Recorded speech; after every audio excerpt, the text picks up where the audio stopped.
Okey. Kriteria yang melayakkan seseorang menderma darah. Seseorang yang nak menderma darah, yang pertama mestilah sihat tubuh badan. Umur antara 18 hingga 65 tahun yang pernah menderma darah. 18 hingga 60 pada pertama kali.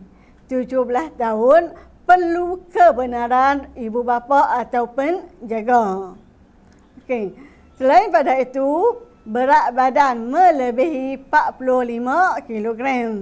Tidur mesti mencukupi minimum 5 jam. Tiada masalah kesihatan. Yang keenam, telah mengambil makanan sebelum menderma darah.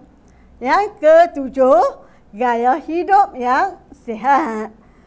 Yang ke-8, pendermaan terakhir 3 bulan yang lepas.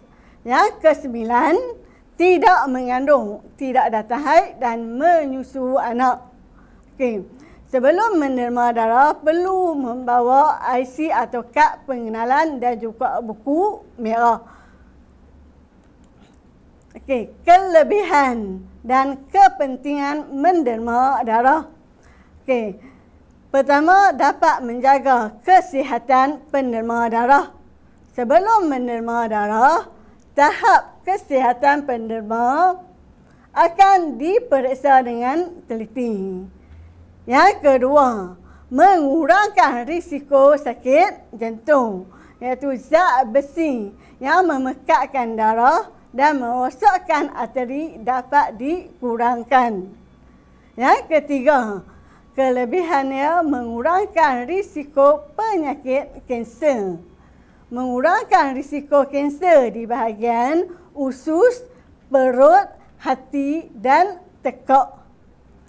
Okey, yang keempat, kelebihannya mengurangkan kalori dalam badan. Membakar hampir 650 kalori setiap kali menderma darah. Yang kelima, menghasilkan sel-sel darah baru, iaitu sel darah merah akan berkurang apabila menderma. Sum-sum tulang akan hasilkan sel baru, tubuh jadi lebih segar.